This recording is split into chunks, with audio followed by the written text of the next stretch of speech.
Alhamdulillah, salatu wassalamu ala rasulillah. Muhtaram Hafiz, Imam and Khatib, respected elders and my dear youth. Assalamu alaikum wa rahmatullahi wa barakatuh. Welcome you all to the Bishop's Way Community Center. Welcome to this gathering. As we can see, it's a small congregation, and I'm going to say a few words before we move on to hear from our Sheikh, Akhtar Ali, and meeting. So, inshallah, ma tawfiq illa billah. Today's topic is, as we can see from the name, Muslim Youth and Drugs. Muslim Youth and Drugs, the reality. Now, I would like to analyze the name, the title itself, in very simple words.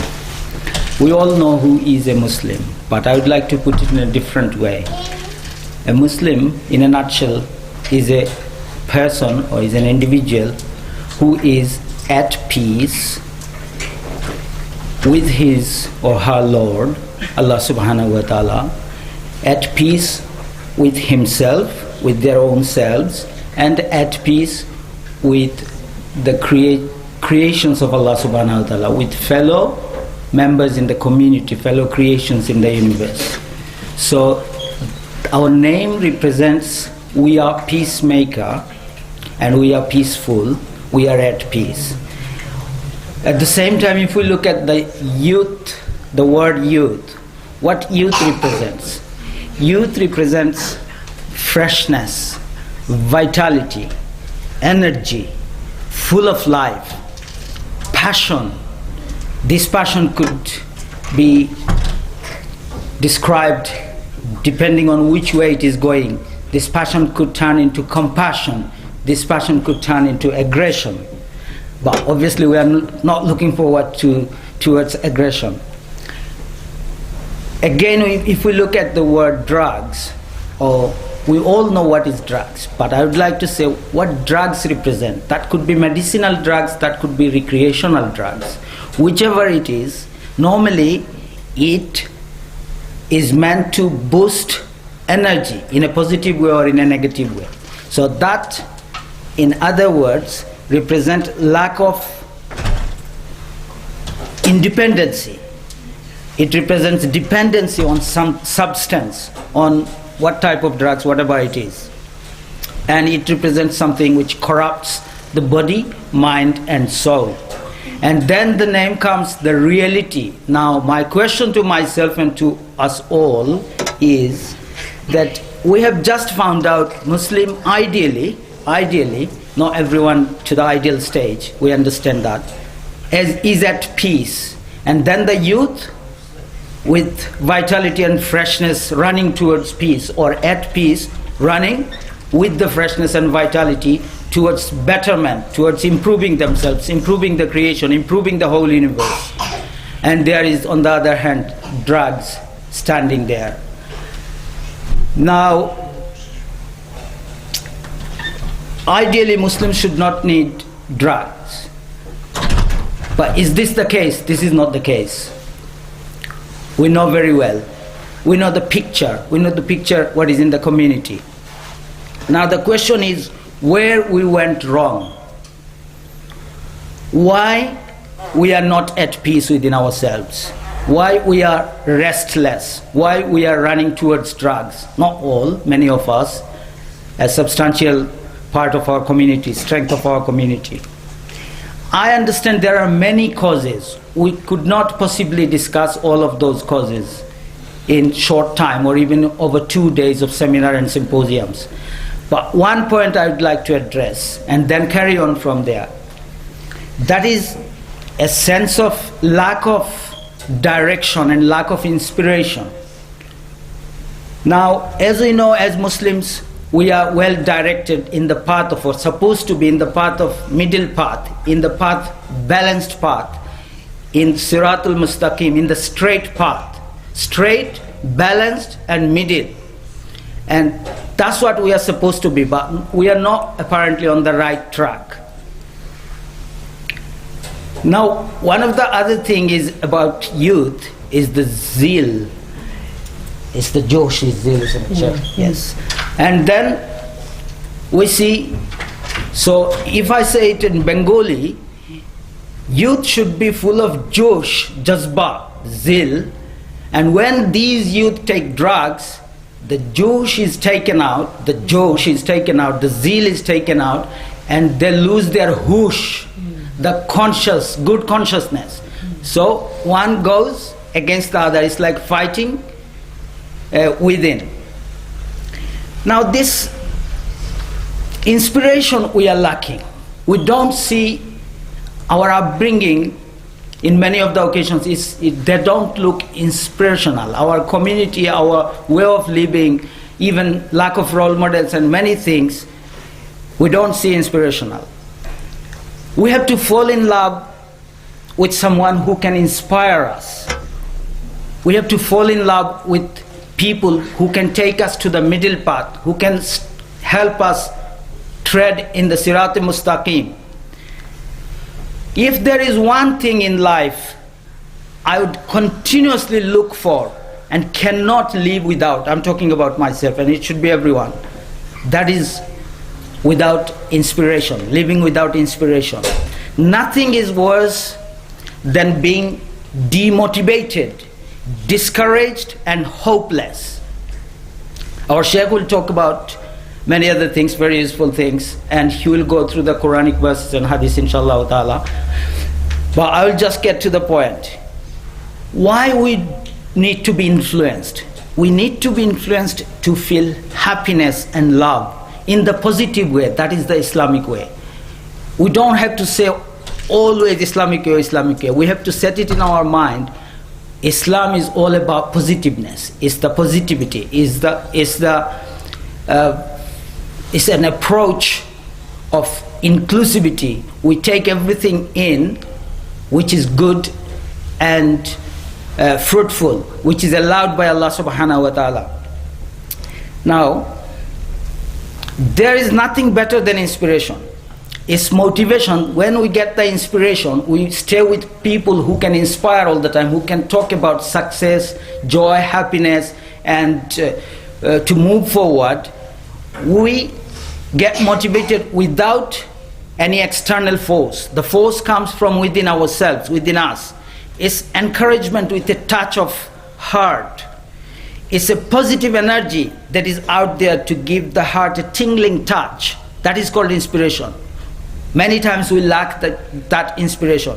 It's the emotional foundation of change for the better.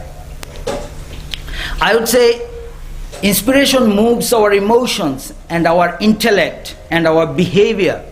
Inspiration is the fuel of life. It helps to stretch our limits, step outside of our comfort zone, and pursue higher rights. I'm afraid my English sometimes could sound a bit like academic, and which I do not particularly like, but I could not possibly talk in the tongue normally the youth talks in an easier way. I wish I could have make it easier for you to understand. Now, we have seen what inspiration does to us. This is the very reason we are here. We want to inspire ourselves, at the same time inspire your hearts.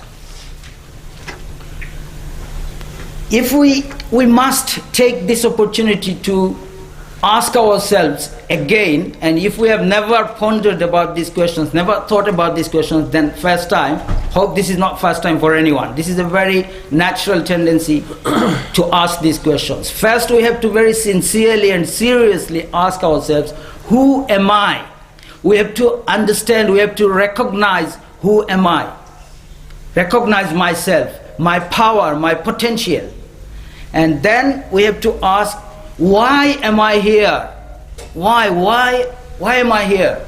It's not, there is a purpose. We have to ask these questions and then look to the sources. And we know our sources, divine guidance from Allah subhanahu wa ta'ala and our Prophet. And then final questions is, where will I go? Where am I heading to? So who am I? Once I know myself, then I can appreciate myself, my power. Once I know the purpose, why am I here, then I can work towards the direction to fulfill my purpose. And once I know the purpose and work towards the fulfillment of the purpose, then hopefully with the blessings of Allah subhanahu wa ta'ala, one day we will be able to reach our destination. And that is not here in this physical world, it's in the metaphysical world, or it's an invisible world which we do not understand, or won't be able to understand at this stage. But inshallah ta'ala, Allah subhanahu wa ta'ala with His blessings will take us there and bless us abundantly. Now I would like to focus on who am I? Okay, we know we have a body, we have a mind, and we have a soul. Body is physical, we can clearly see it. Mind is not physical, but we can understand when we think, we all know what mind is. And then we have soul. Now let's analyze these three things in terms of force, in terms of their capacity. Now I would like to compare body as like a rickshaw. Do all of you know rickshaw? Amra bangla koi rickshaw. Okay? We all know rickshaw, right? So body is like a rickshaw, okay? In terms of power and force, I want to take an analogy. And mind is like car, and soul is like aeroplane. Now, rickshaw is slow, car is faster than rickshaw, and aeroplane is faster than car.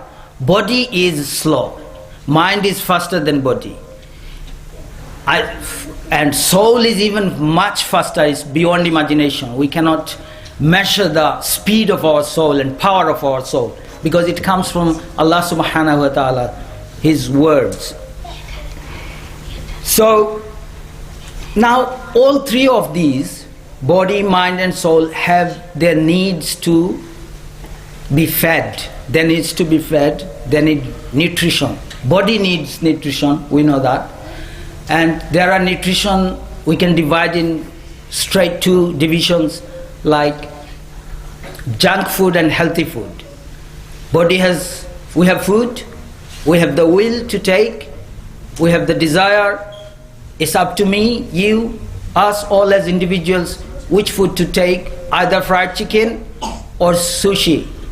Now sushi is obviously much better than in terms of physical nutrition, and fried chicken is not as good as it is. Now my point is, we have a choice, and that choice has consequences for us in terms of health. Exactly for mind, we have a choice of nutritions. You can have good reading, bad reading, good thinking, bad thinking, all sort of thinking. You have to refrain or refrain from some of them, and you have to do some of them. As ideally, in terms of our food, we should not be taking some food which are not healthy. Soul has the food as well. Now we know soul's food is from Quran. Allah bi zikrillahi tatma'innul qulub. Allah subhanahu wa ta'ala tells us that for the tranquility, for the peace of our heart and soul, qalb, basically, it's not the physical heart, it's the spiritual heart. It is the remembrance of Allah subhanahu wa ta'ala. So we have to look after all three. Now if we go back to the drugs thing, then it affects our body, it affects our mind, it affects our soul in negative way, in very, very negative way. So our existence is body, mind and soul. It's the combination of all three, entangled with each other. It's very hard to even describe in separate manners for them. It's a whole science. And John Milton, a poet and writer, he told very nicely, I think he's a British English writer, he was, the education is the harmonious development, simultaneous development of body, mind and soul. And that is, Islam teaches us. It's nothing new we have to learn from John Milton. We have already known it from our divine guidances. My point is, we have to look after all three. The most important is our soul, and second most important is mind, and body should have the least importance. However, and unfortunately, the day and age we are living in goes against this idea. Now at this particular day and age, the body gets the highest attention, and body is the center of our concentration, focus, not only on individual level but on a collective level as well. I would like to say a couple of stories to inspire us, and then I would move on, inshallah ta'ala.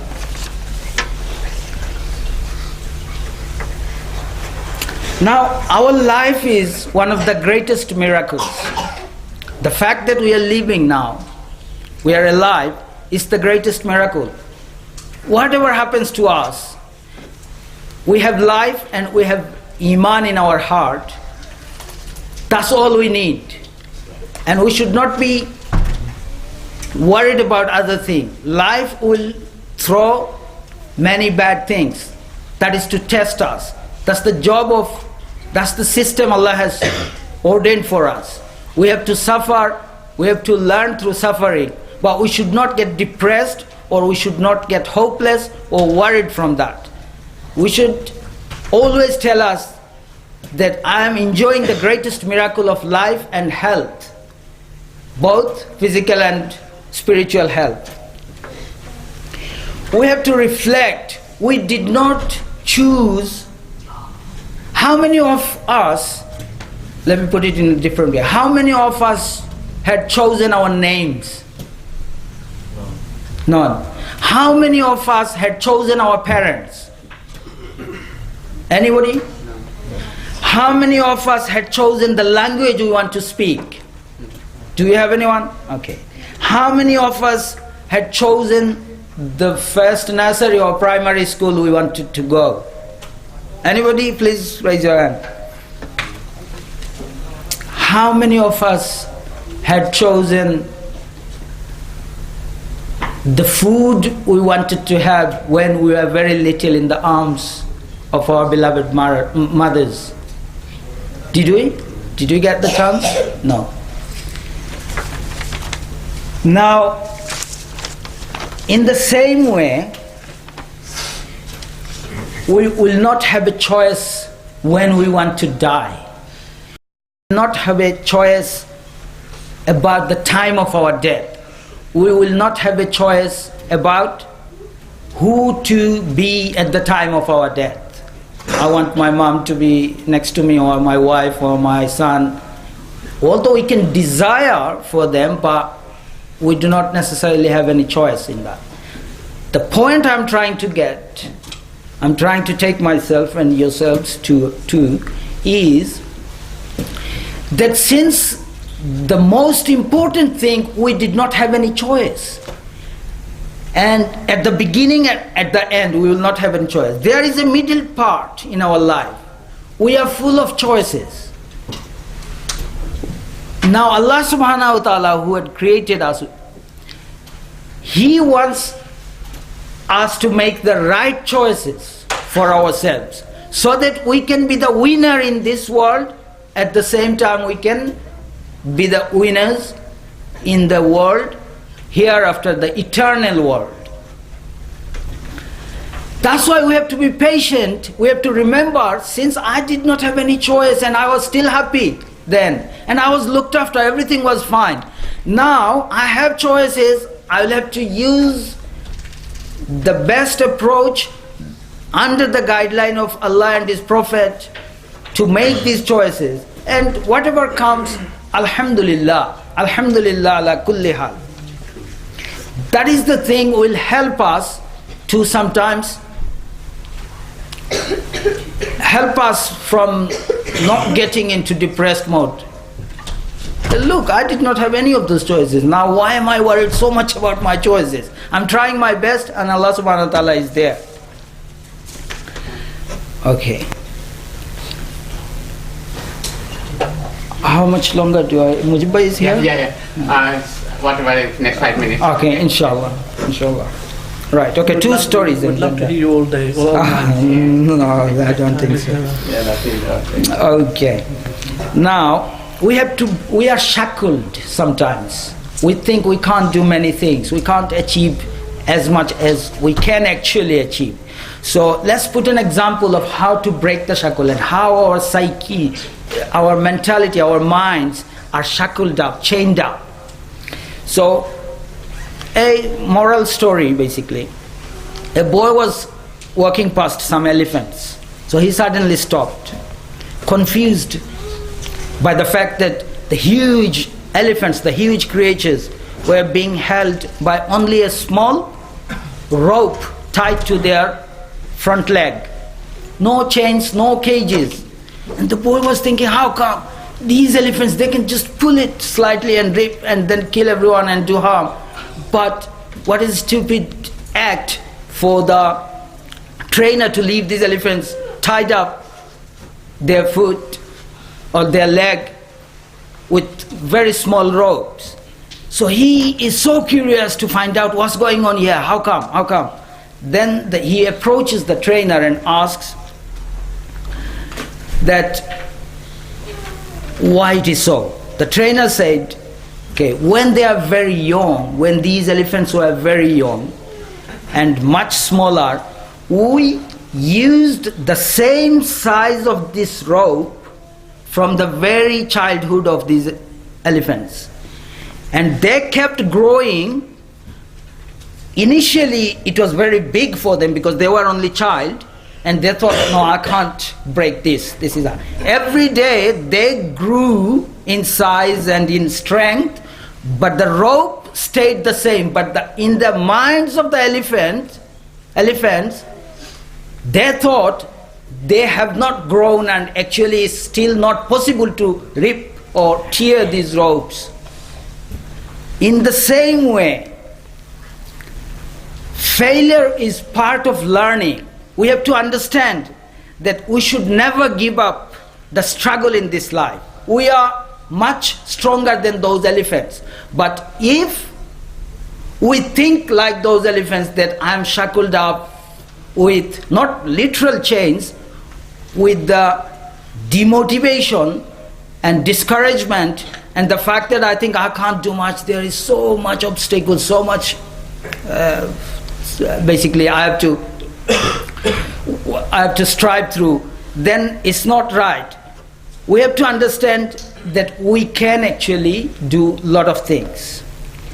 And then we have to depend on Allah subhanahu wa ta'ala. A man from Ghana, how depending on Allah subhanahu wa ta'ala is helpful. And how our dreams, which we cannot even share with people, we would think, how come people going to say I'm stupid? The kind of dreams, aspirations we might have. And we might think, no, I'm not going to tell it even to my friend. He will say, how can you do this? These kind of things have been made possible with the help of Allah subhanahu wa ta'ala on thousands and thousands of occasions. That's why I was talking about inspiration. We have to talk about these things and inspire ourselves. Now, in recent years, last year or the year before, I think, I'm not sure, maybe a couple of years, but it's a true story. In Ghana, there was an old man, and a Turkish journalist were making some recordings in a drone, video drone, and it landed outside the house of that poor man. And poor man went out and saw something strange. He picked it up and he was looking at it, and then the journalist approached a drone. You have seen the drones, white thing, small plane type thing. They record stuff. And the journalist approached the man. The man was handing it over and asked the journalist, do you have a bigger one to take me to Hajj? And the journalist then wrote in his Twitter, it's a Twitter message, it went viral everywhere. And then some good souls, they came up with the help of Turkish Foreign Ministry or Home Ministry, I'm not sure, whatever ministry it is. And with the help of those individuals, this man was sent to Hajj the next year. This man did not have a passport, did not know even how to make a passport, did not have anything at all. He could not even survive, but he had a dream, he had an aspiration, he had a passion. He wanted to do something, and that is the best thing in the world as an individual, and as a human being, as well as a Muslim one can have. That is the dream of going to Hajj. But Allah subhanahu wa ta'ala knew his heart, the strength of his passion, the love and commitment. And Allah subhanahu wa ta'ala, who has the keys to all problems and who has the solutions to everything, he made his journey easy for him. So we have to remember that we are only looking for using the resources as a part of Sunnah. It's a tradition taught by our Prophet, but we have to depend ourselves on Allah subhanahu wa ta'ala. Then I think I should end it here, and I hope I've been able to inspire myself and yourselves to some extent, even if it's a little bit of inspiration. And I would ask you to live and stay with people who do not demoralize you, who inspires you. It does not have to be necessarily all the time religion, Islam. In good things. Whoever inspires you in good things, they are your friend. And the best thing is Islam and truth. I apologize for any mistakes if I have made, to first of all Allah subhanahu wa ta'ala and to you all.